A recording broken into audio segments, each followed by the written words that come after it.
We are back with the Cycle World Podcast, another episode. I'm Mark Hoyer. I'm with Kevin Cameron. Our topic this week is Harley Strikes Back. And we're not talking about last week. We're actually talking about in the 1960s. Some upstart British makers showed up at the Daytona 200 and, with their fancy overhead valve 500s and beat the Harley Flathead 750s.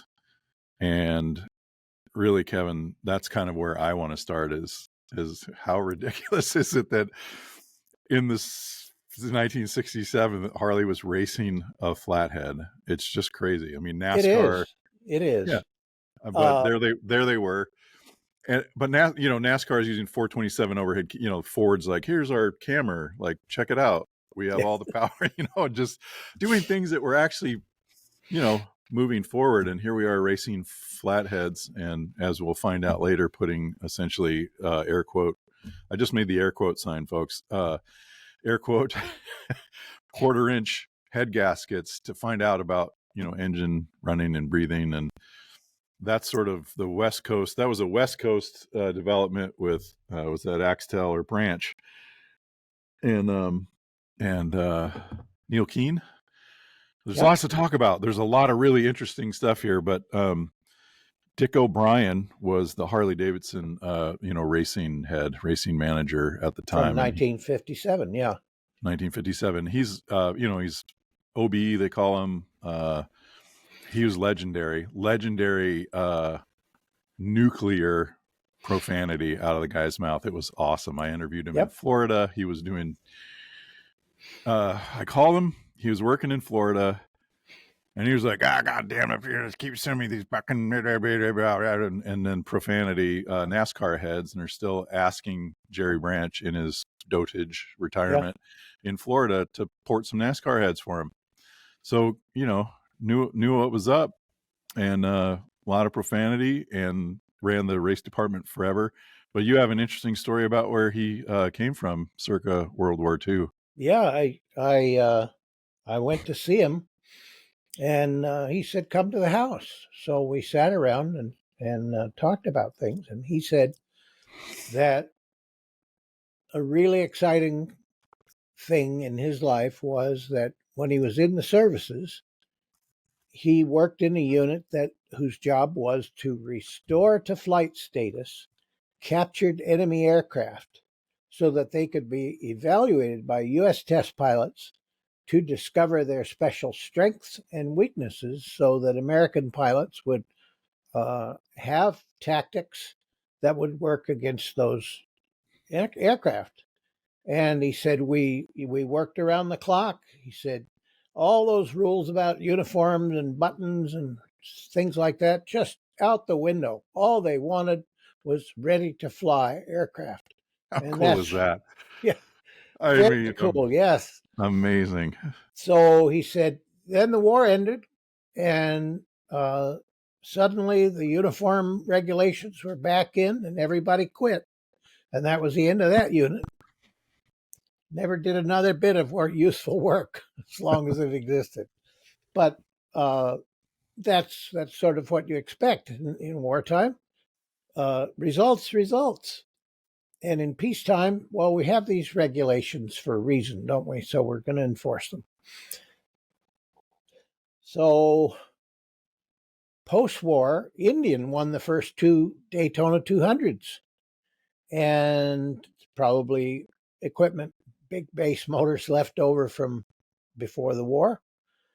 And then there were Norton years. Norton singles won a bunch of Daytonas. And in 1954, that came to an end because the people at BSA decided, we are going to go win the Daytona 200 and we're going to crush them. And they brought 3 twins and 3 singles, and they finished 1 through 5. And I think one of the bikes was a couple places off the tail end, and the management in England wanted to know why it wasn't 1 through 6. And that's what management is for, to ask the unreasonable. Yep, got to have goals, no matter what. So then ensued a long period Harley-Davidson dominance. Why a flathead? Well, Harley-Davidson were familiar with the value of overhead valves. The value of overhead valves being that the air does not have to, or the mixture does not have to wriggle this way and that to enter the cylinder, because the valves are above the piston and the air flows down past the valve and straight at the descending piston.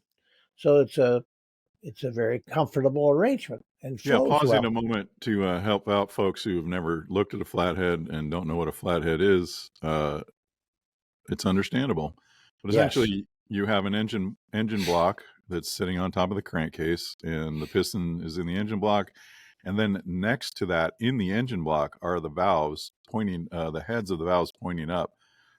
I'm sorry, Spotify, I'm going to use my hands. But you have your cylinder over here and you have your valves over here, and the valves are opening, to and fro, and the air is coming up this way and it's going around the corner and then it's going in, and it has a long distance to travel from the valves next to the cylinder.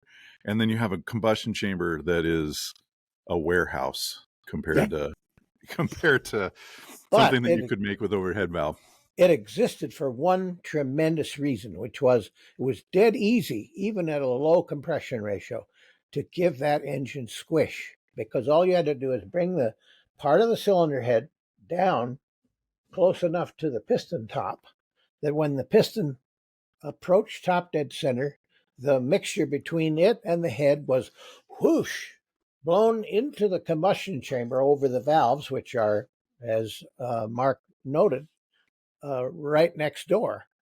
And during the early years before the war, in the 1920s and before, the squish flatheads accelerated well because they could run more compression without knocking than could overheads like the Harley 8 valve and the Indian 8 valve.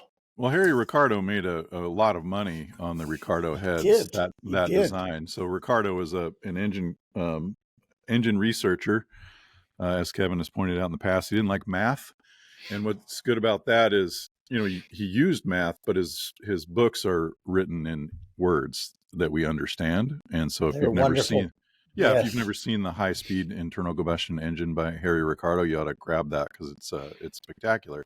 So Harry did a lot of work, and one of those was a beautiful squish head. He figured out how to make a flathead really run. And just to kind of close the loop on the design of the flathead, all the mechanical bits are in the engine block, and the flathead is a flathead. You could bolt an iron bar if you made just a little room. Like you could just really put a flat bar on it and chip out a few things, put some fins on it, whatever. As long as there's room for the valves to move. Yeah, you just have a little bit of room for the valves and some airflow to the piston, and that's it. It's just a lot of times it was a chunk of iron, and then there was some really cool stuff for the Ford flatheads of the era, like aluminum, neat intakes, and people are still running flatheads out at Bonneville, so I guess Harley's, not entirely behind the times. No, and they had built the EL in 1937, which was an overhead valve, their first real production overhead valve engine. Knucklehead. Yeah, the Knuck. And it showed them, beyond a shadow of a doubt, that this was the way to go in the future. But they had the W model and then the K model, which were flatheads, and they were serviceable.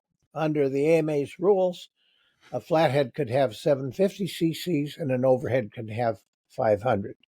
And there were people who felt that this was terribly unfair. Ultimately, their opinion prevailed. But there was this period when it was overheads, notably Triumph and BSA, before that Norton, versus the Harley flatheads. And what happened was that in 1966 and 67, Meriden, where Triumph had their R&D set up, decided that they had to win Daytona and do well in American racing because this would boost sales. This is the usual reason for going racing. And so they took an engine that was in stock form 32 horsepower, and they souped it up, and they did a lot of really good fundamental work to accomplish this until they were making about 48 and a half horsepower. And in 66, Buddy Elmore won the 200 on one of those Meriden Triumphs. And in 67, it was reliable Gary Nixon who took the win, also on a Meriden Triumph. And this really annoyed management at Harley-Davidson, because who are these guys? We own this place. We've been doing it for years. Let's show them what we can do. And so they were working on different projects. I think in 67, the Midget became active. The notion of a 7/8 scale race bike. Yeah, that's why they call it the little bike, the Midget. They were looking at reduced frontal area, lower drag, and just packing it into a little smaller package so it would do its top speed and perhaps be more agile as well. And Harley-Davidson was forward thinking at the time, to the extent of going to Goodyear and saying, what'll it take to get 16-inch wheels on this thing, 16-inch tires? So they had to pay for the mold, and they had to pay for a bunch of other stuff. But the result was these little wheels and tires for the Midget. And it was built and tested by Harley factory riders, and they liked how easy it was to go fast on it, but it was uncomfortable because it was too small for them. And they weren't sure that 200 miles that a human would last on this little motorcycle. So at this point, in the fall of 67 or the early winter,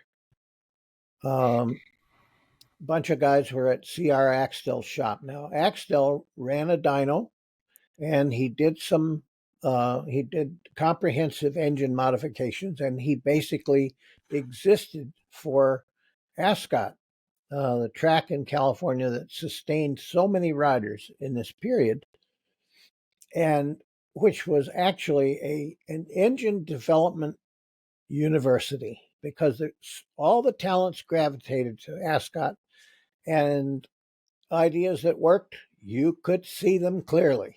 Yeah, Axtell's a legend, folks. So I'm sure many of you know who he is, but if you don't, it's worth researching. Who is C.R. Axtell? You should go out there and read up on it. We've done a number of stories on him over the decades, and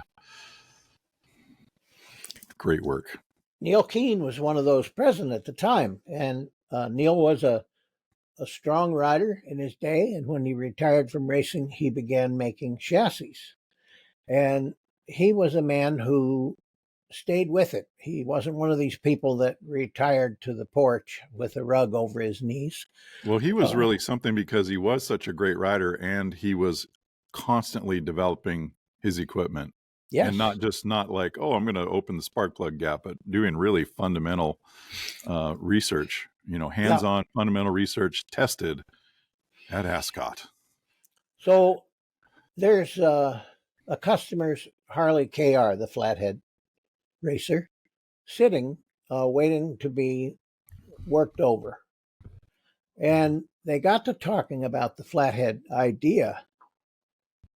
And then they decided, let's pull the heads off. They're going to have to come off for what this rider wants done to his bike anyway, and let's just have a look and talk it over. So they take the heads off, and everybody crowds around, and a couple of voices are saying, man, I've seen the heads for the Auburns and the Hudsons, the racing stuff.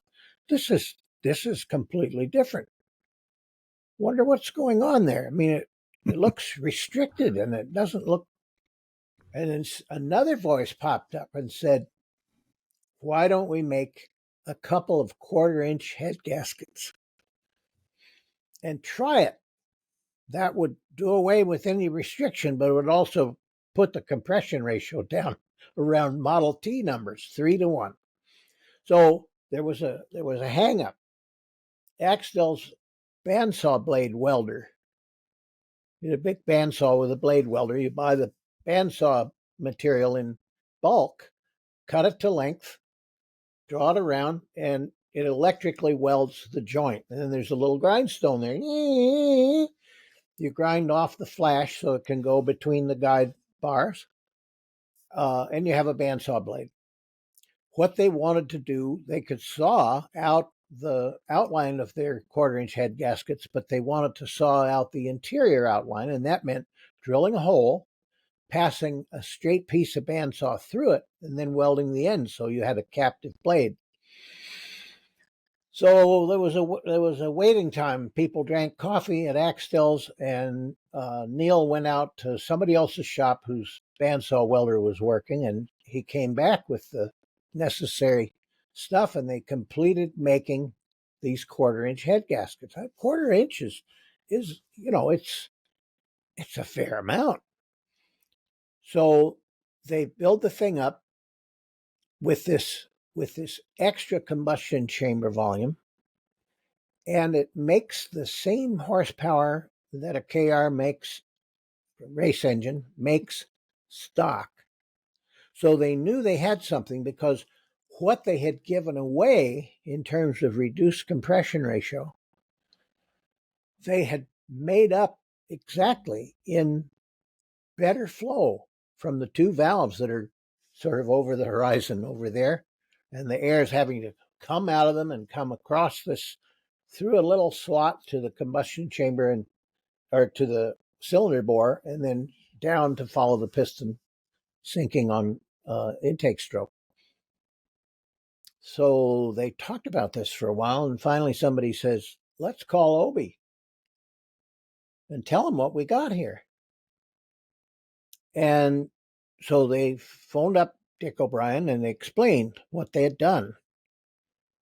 And Obi and his shop foreman, Roy Bokelman, imagine having a shop foreman, having so much racing business going on that you've got a race shop foreman.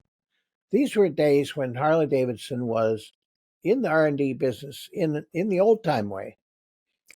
Let's try it. So Obi comes, he sees the thing, he sees a dyno run. He realizes that they can recover a lot of the compression by just squishing the head down onto the piston. And they put modeling clay in the thing and flow it, and this is really looking good. Well, I learned all of this from Neil Keane in phone conversations and emails. But the public, when Harley-Davidson came out of their Meriden tailspin and won the 200 twice in a row, the story they put about was, well, the new bike is a bunch faster because instead of one chainsaw Tillotson carburetor, now it has two of them.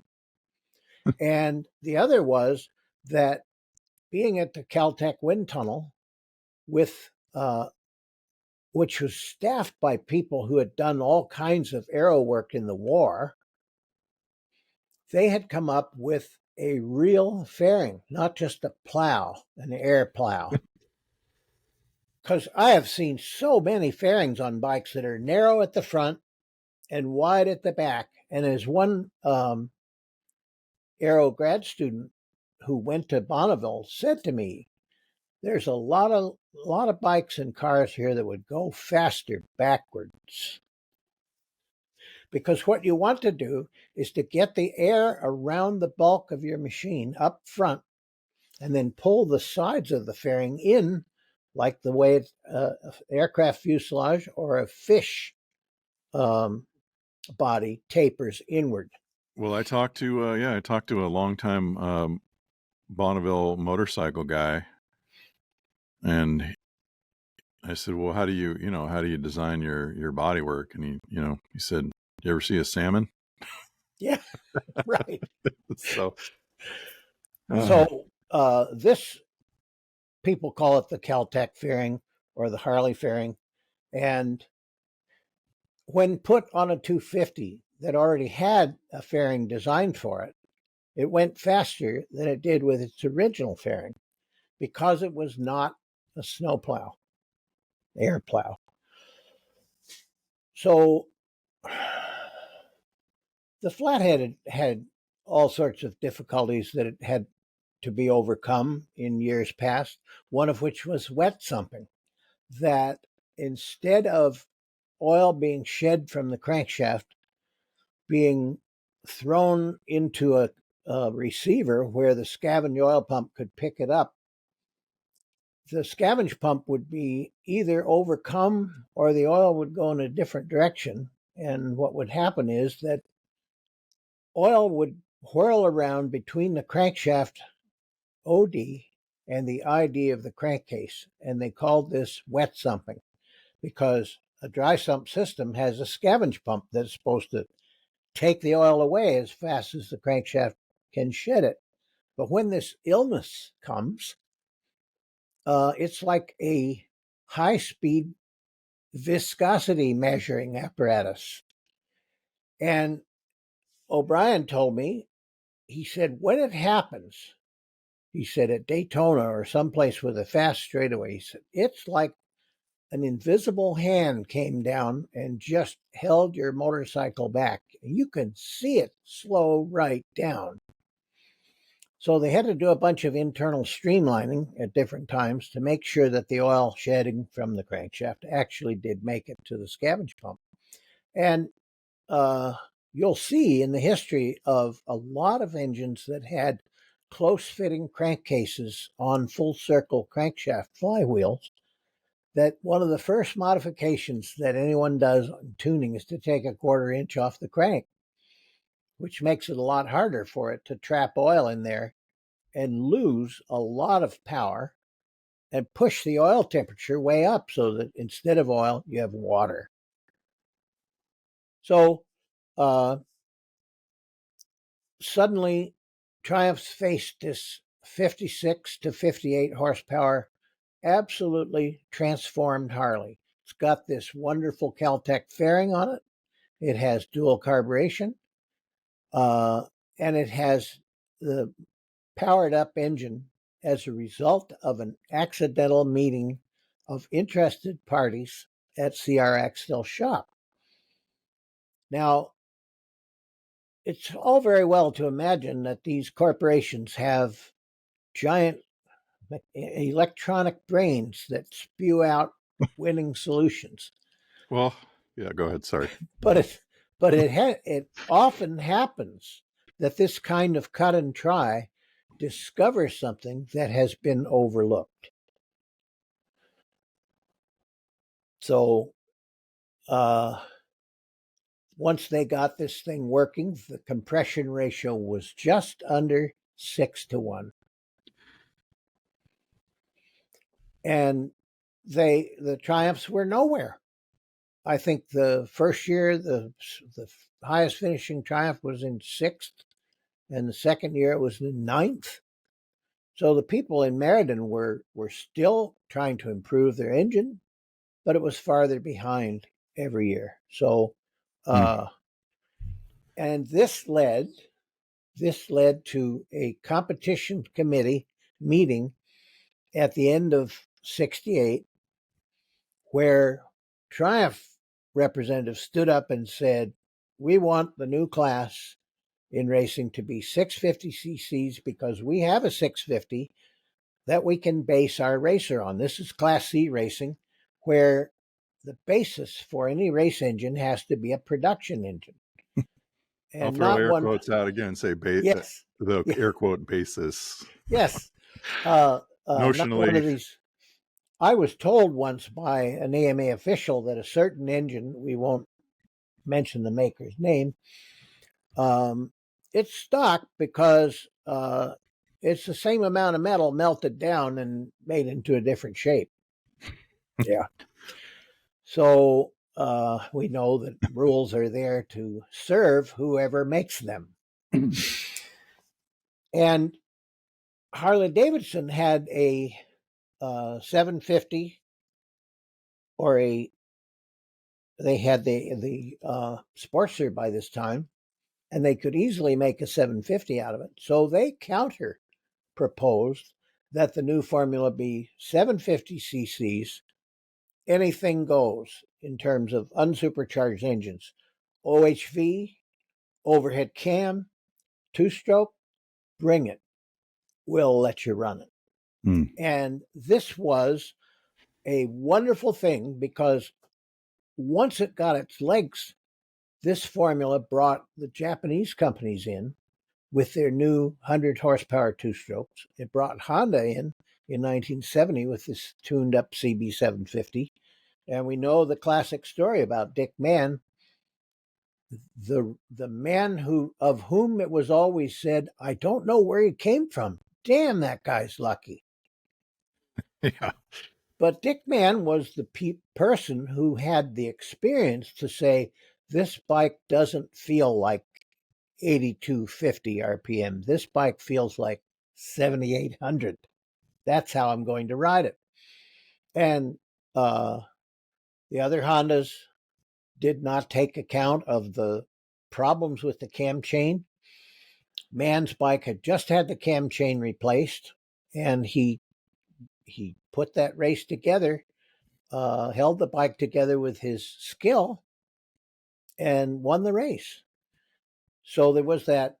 Honda won it in 70, and Triumph BSA won it in 71, and it was the beginning of the full 750 racing era. And it had been triggered really by this Harley having to strike back against Triumph's Meriden bikes, and Triumph wanting a bigger formula so that they could run an engine that was not obsolete, as their 500 definitely was at that point. Arm wrestling. Yeah. And saying Honda showed up to Daytona is a little bit of a stretch in the sense that was really Bob Hansen, right? That was really Hansen was an advisor, and he was given use of one bike for his rider. But it was a Japanese team with European or British riders, and I think it was under the control of Ikasan, actually, and they were a bit out of their depth at Daytona and a little bit overconfident. And I think Hansen was partly the bringer of experience at Daytona, knowing, because in England, it was well known that you don't go all out on lap one at the Isle of Man. You ride with some care and you notice everything about the engine. When you're sure that it feels free, that it feels like it's not tightening, that it doesn't have little misfires, go for it. And so many Isle of Man TTs have been won on that basis. Not going hell for leather from the start. They don't wait around anymore, though. No. Well, they got race bikes today that are as reliable as airliners, and or more so. In MotoGP, there's remarkably little difficulty ever. And the reason for that is that every motorcycle on the grid is a designed for racing factory motorcycle. There are no production-based anythings out there. There are no, oh, well, this is our valve spring model. It sells for $800,000 less. It's the real deal. I want to go back. So we have a letter that was written to Don Emde. It was written by Jerry Branch, the progenitor. Wonderful progenitor letter. of the Midget. Jerry was so remarkable. I saw him at an event, and he was just as vigorous and sharp as ever, and it was remarkable. And he wanted to share the Midget with Don Emde, noted historian, and Daytona 200 winner himself, a racer circa 19, in the 60s and 70s.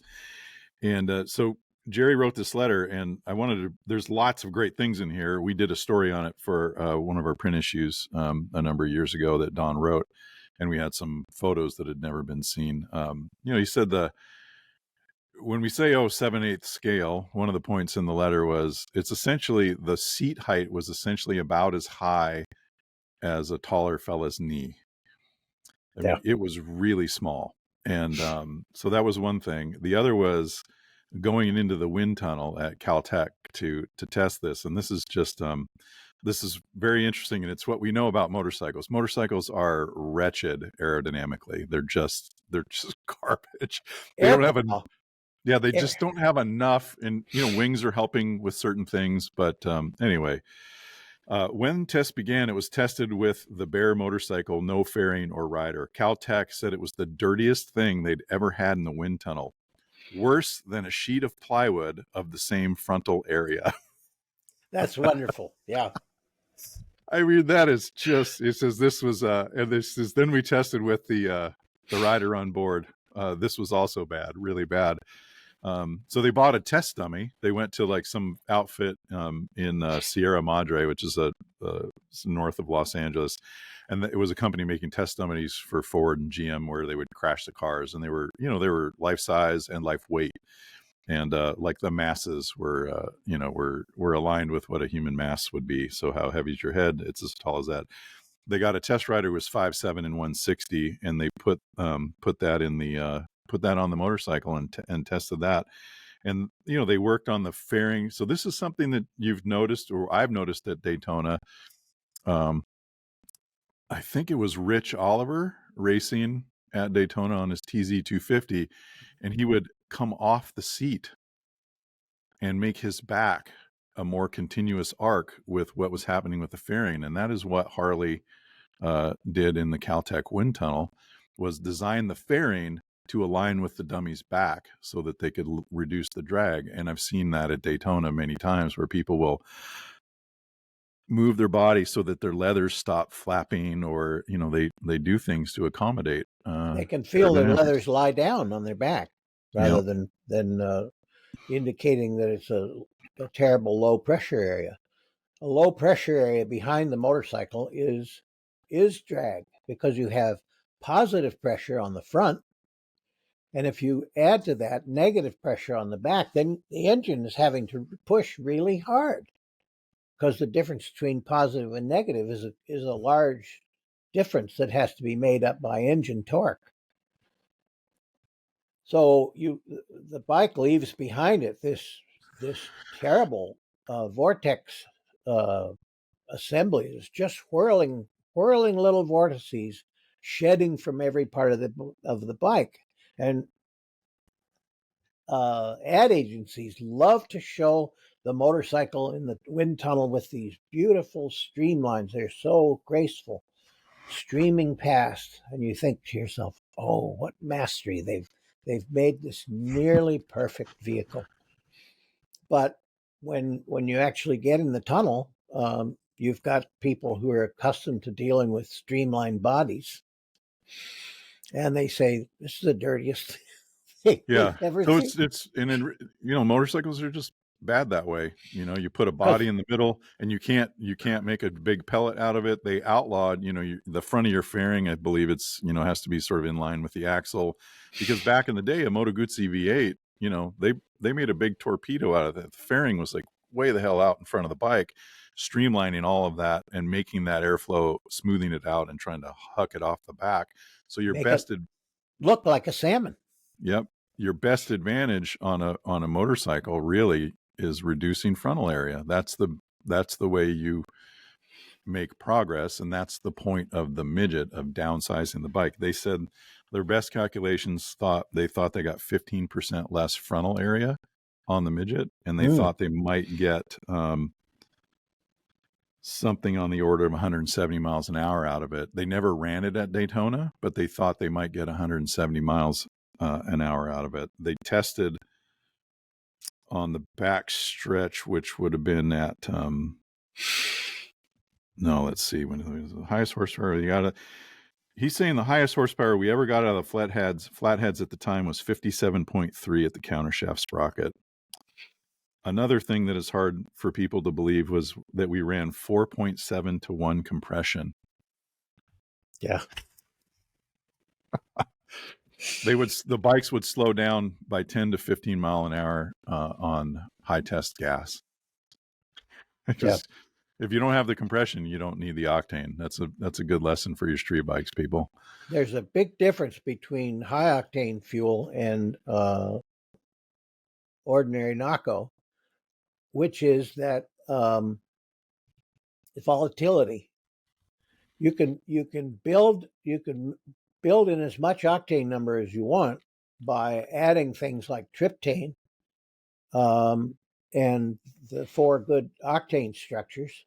These are just chemical structures, so they're usually shown in the textbook looking like Tinker Toys, made of carbon and hydrogen, hydrocarbons.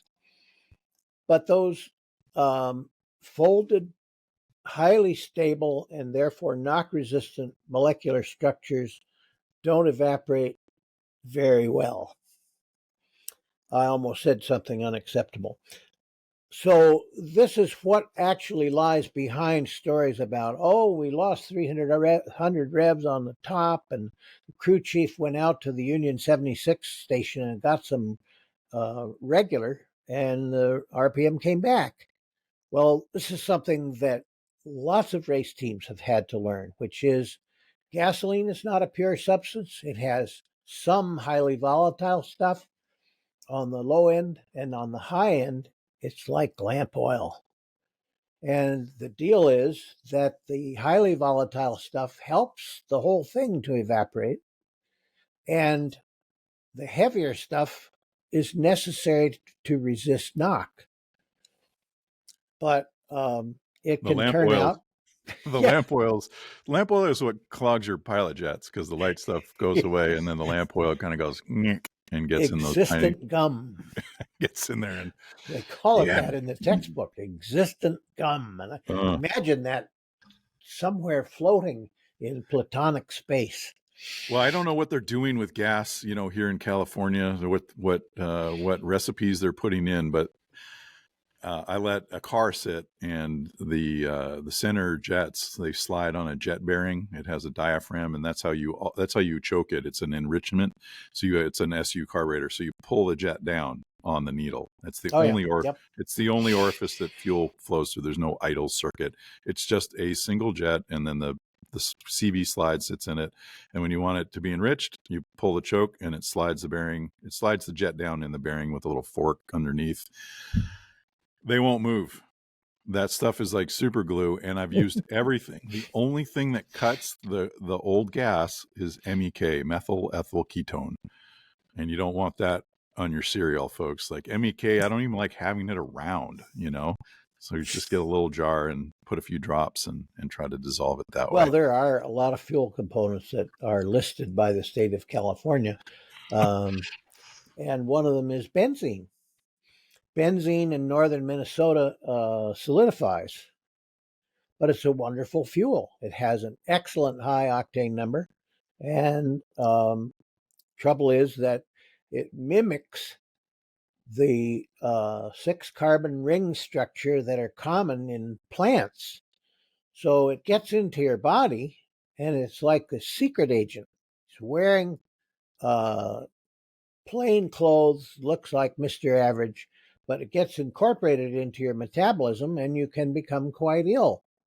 There was a Turkish doctor who discovered why unusual numbers of Turkish shoe workers were experiencing leukemias. And it was because they were inhaling benzene fumes all day long. Benzene is a wonderful adhesive for rubber. Rubber dissolves in the stuff. It's also a great fuel. But we want to live, not die. Yeah, we got to balance this stuff out. Yes, sir. I realize we're not going to live forever, but, so far so good. Let's not push it. Yeah. At least not with benzene. Yeah. So the one of the conditions that Neil Keane set for me, he said, I don't want you to publish this until I'm sure that you're showing proper respect for what Harley accomplished in building this thing. He said, this was the MotoGP bike of that era. And people had put their thought and sweat into creating those miles per hour. They weren't terribly fast by today's standards, but they were winning races in 1968 and 69. So I had to send him one draft after another until finally he said, okay, I would still change this, that, and he listed a bunch of stuff, but he said, you can go ahead now. And that's how we were able to run that story in the print magazine when we did. And I felt honored to be trusted by Neil that way, because his era was very important to him and the accomplishments that were made then. Another thing that happened in the CALTECH tunnel was that the engineers there were familiar with how radial aircraft engines were cooled, air-cooled radials. And they said, let's build some baffling for the cylinders on this engine, just see how it goes, because air passing over the front tire enters the fairing and is slowed down to make enough pressure to push it through the fin space. Cooled great in the tunnel at high speed, but around a racetrack at 65 miles an hour in the hairpin was terrible. The engine's overheated right and left. So, they said they had a lot of problems with that, and they wanted to run 5 quarts of oil, but they couldn't fit it. And so they ran 4, and they, made a custom oil tank and stuck it out the side, and, I think they put it over the front of the engine somewhere, directing air. Yeah, it's all part of the package. I was looking at the letter again, and they said, Jerry said it costs $10,000 just to put the ground plane in the tunnel. So you need to put the earth down if you're going to test a ground bound vehicle. To put that down and calibrate it cost $10,000 at the time. Well, I think that was probably a moving ground plane, wasn't it? Could be. Yeah, I would think so. So it was 60. The tires you were talking about, getting Goodyear to make the tires. All you need to do, we'll make the tires for free, but you need to pay for the molds and tooling. And they paid $60,000 to do that. Yeah, and that was a good sum of money in those days. That's twice the cost of a house in California at the time. Because just compare the price of a new engine for any motorcycle today and that $588, not thousands, $588 for a ready-to-run racing engine, Triumph racing engine, at the same time period. What would an engine replacement race engine cost today? Yeah. More. Yeah. So God.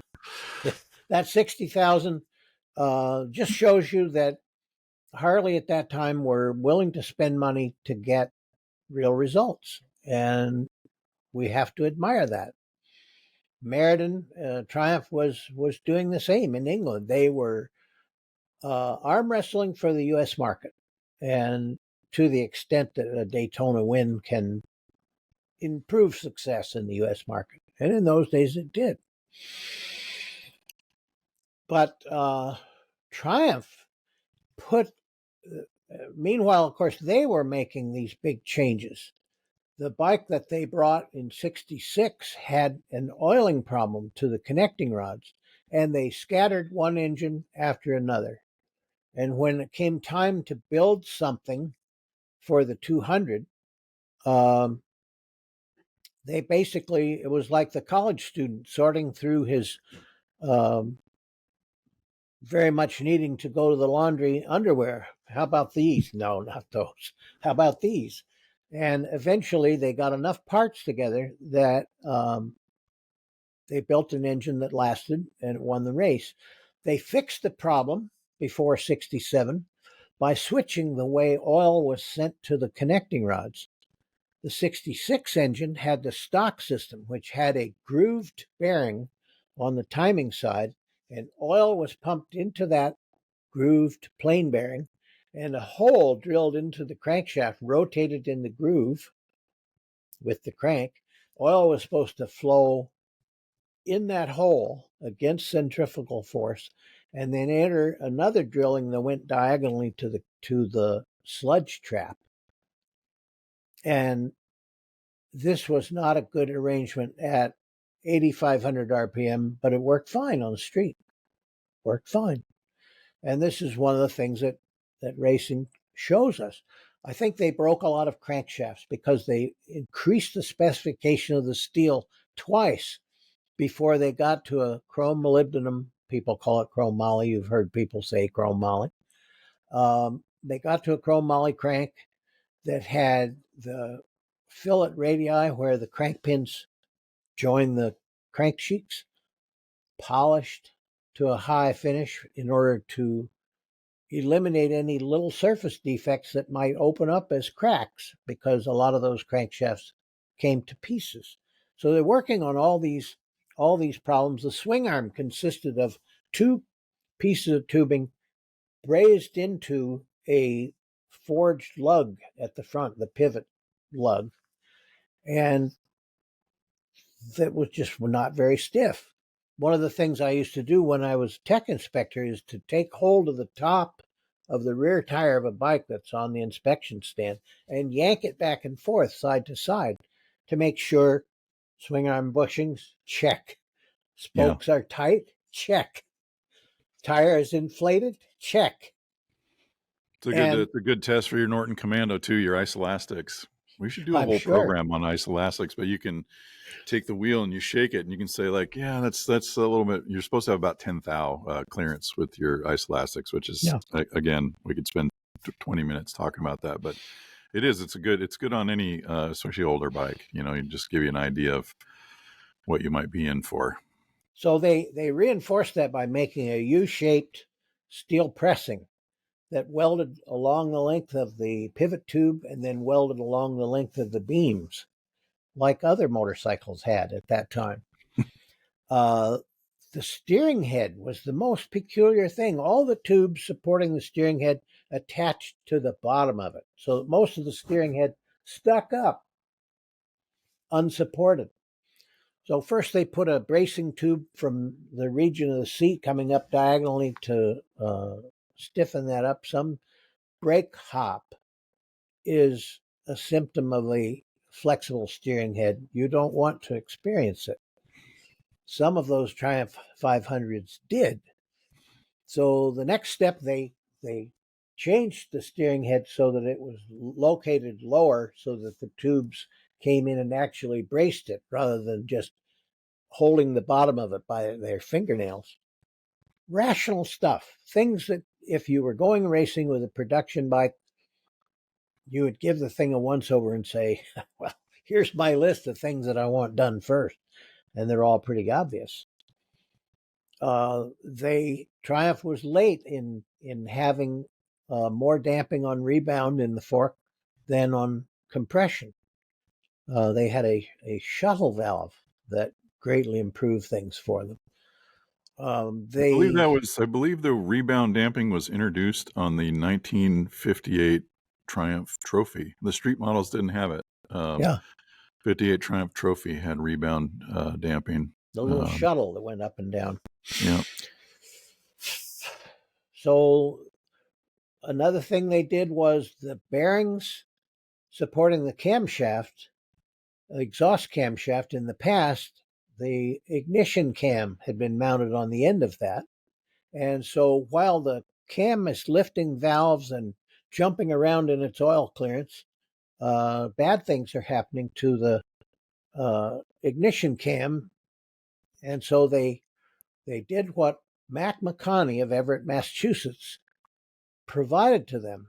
He was the first one to build this ignition cam supported in its own sealed bearings and driven by a T-slot, a peg and slot coupler to the camshaft. And instead of contact points that swivel on a pin, which is the way they look in a distributor from the distributor era,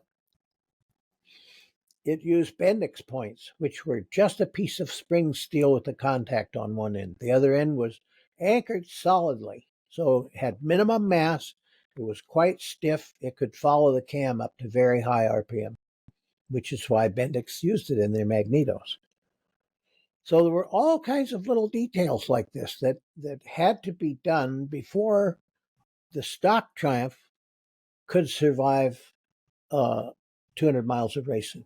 Yeah, the points are important because of scatter to the spark. You have an inconsistent spark happening at the wrong time, and points floating around. And once you're not lighting it at the right time, you don't make the right power, or terribly, you may detonate and heat things up to failure. Yep, very rapidly. Not enough time to react. Long. I talked to a Chrysler engineer who had done a lot of work with uncontrolled timing and other such events. He said, when an engine actually pre-ignites, that is, the charge begins to burn before the spark. This is not detonation, this is pre-ignition. They are completely separate. When this happens, he said, the engine can only survive 1 or 2 cycles before it punches the piston, a hole down through the center of the piston. And the metal is curled downwards as if a bullet had gone through there. The bullet in this case is high pressure gas. So all these little details, and of course, Class C is what was behind trying to race things that were not meant for racing. And you can look at that one way and you can say, well, it's a reliability contest and you're showing how reliable your bikes are. But then the other point of view says, these things have been worked over so hard, there's nothing left that's stock on them. So it doesn't, if a Triumph or a Harley-Davidson or a BSA or an Indian wins the Daytona 200, doesn't give you any information about what motorcycle to buy. It just tells you who's worked the hardest to get their thing to finish. And people don't do these things like changing the crankshaft material twice, upgrading it. They don't do these things because they're engineers and they're trying to make things more nearly perfect. They're doing it because there's a terrible problem that will prevent them from achieving their goal, and they have to fix it. It's desperation. Desperation is what drives a lot of engineering. Pratt & Whitney had a problem with burners popping open on JT3 engines years ago. And that had to be fixed right away because I think there's 300 PSI in there in takeoff. And you've got to put your best people on the thing and get it fixed right now so that the roar of voices complaining about it doesn't grow too loud. You want to keep all this stuff under control. And of course, product development. One of the major purposes of product development is to uncover the defects before the customer can. And in the old days, that used to mean 4 or 5 crusty old guys dressed in all-weather gear with their sandwiches in a waxed canvas pocket, setting forth on their motorbikes for an all-day go, and some of them may be coming home on the truck. Yeah, Bertie, I think it was Bertie Hauser. He was the he kind of led testing. He got racing. He led testing at BMW, and then I think he was given racing for a while, a number of years ago. I remember him. Yeah. And Bertie said, we call them the hell drivers. The hell drivers. So his hell drivers would go out and hammer the equipment. Someone at Triumph, when Triumph was coming back in the United States, sort of circa 95, someone at Triumph said they couldn't believe what customers could break. Yeah. So it's pretty cool. Like you really do. You run the stuff and you hammer the daylights out of it.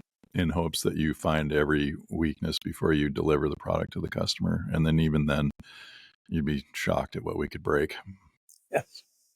When I visited BMW test track in the south of France,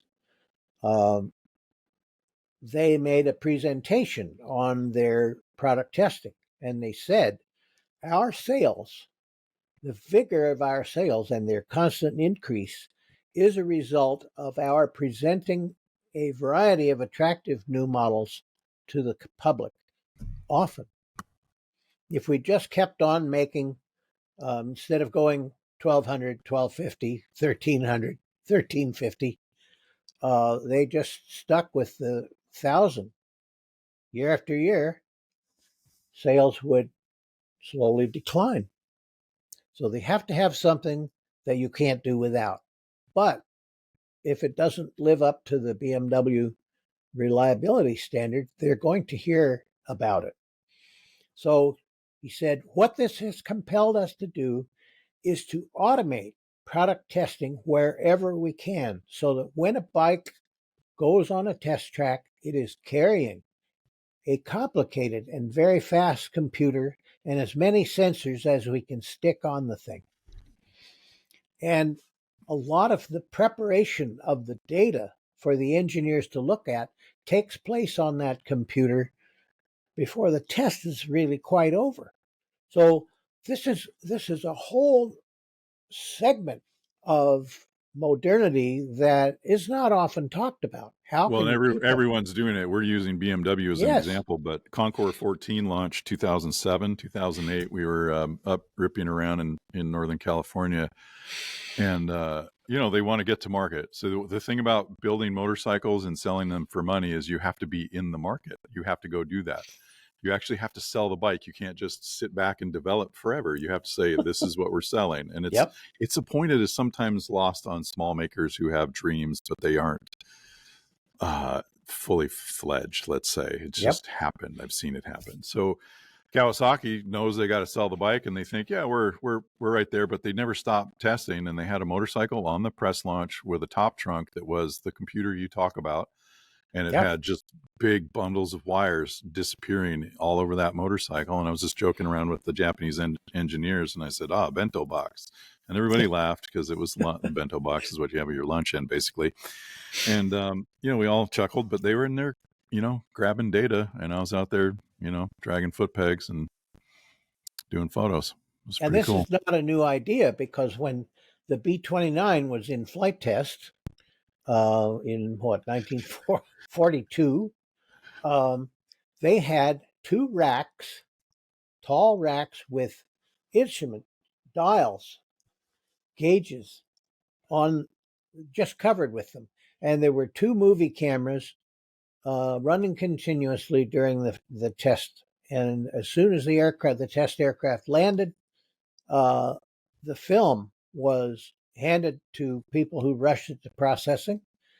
It's the same thing that goes on now, except it was being done by rather more primitive means. And they're just like my career. I'm not kidding. Yeah.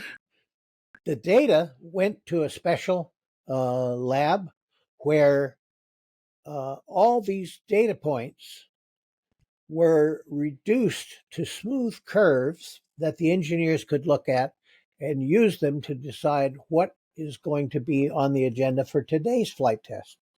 That's the reason why it had to be done very quickly. So it's the same thing as it's being done today with by digital means. Only nowadays we can gather much more data and we can process it faster and present it in a human understandable form. Well, and sensors are so cheap now. Like, you can just go, because they're made in such mass quantities. Like, if you wanted to instrument your, Yamaha XS650 and you wanted oil pressure and oil temperature and intake pressure, all you need to do is have a piece of metal you can drill a hole in that fits the O-ring and the sensor, and you just stick it on there, and it has one screw that holds it on, and then you need a brain to process it. But you could sensor the daylights out of any bike you want. You can't see it in the frame, but my 900 SS is here. and I put an electronic ignition out of the Eastern Bloc, former Eastern Bloc. It's beautiful programmable electronic ignition.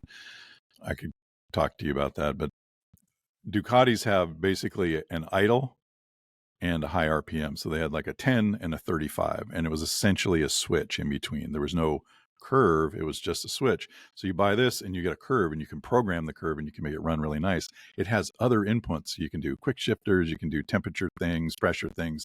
You can put a map sensor. So I have an automotive map sensor that was like $22 that I can wire into the brain on that thing, and I can do what an automotive distributor would do, which is advance the timing at high vacuum. Yeah. Meaning you're at cruise and you can light the fire sooner, and you might pick up a few miles per gallon because the fire is moving more slowly. Yeah, the turbulence and the mixture is weak, and it's not turbulating as much as it might want to. And anyway, it's really great how you can just sensors are really, really cheap. What I was saying about my career and processing film and doing things analog is that when I first started at Cycle News, sort of 1995, 94, 93, it was 94.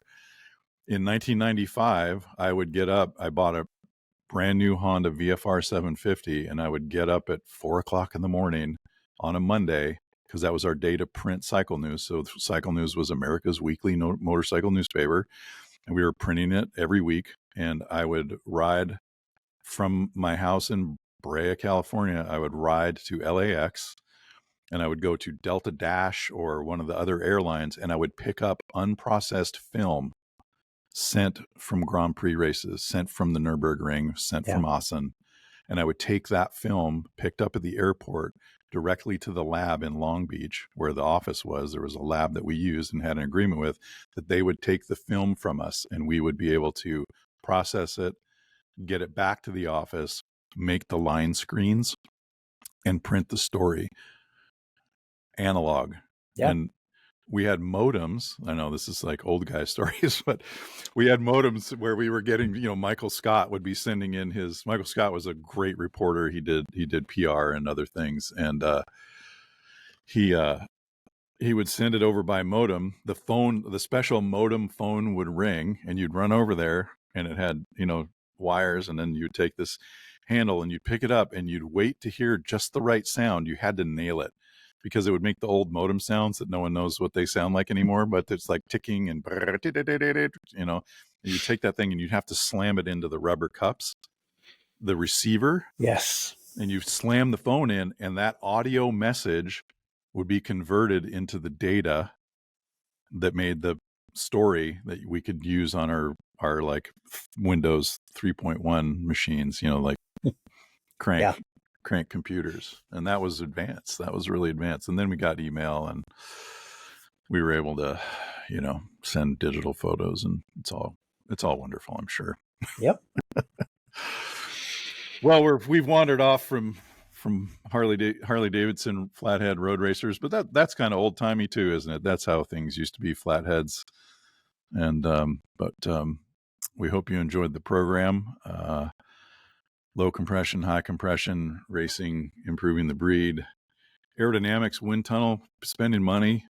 That was pretty neat. And also, it's well to bear in mind that one of the experienced old hands in the competition committee was Bob Hansen. And he was known for calling for the vote when the crucial opposition had gone to the men's room.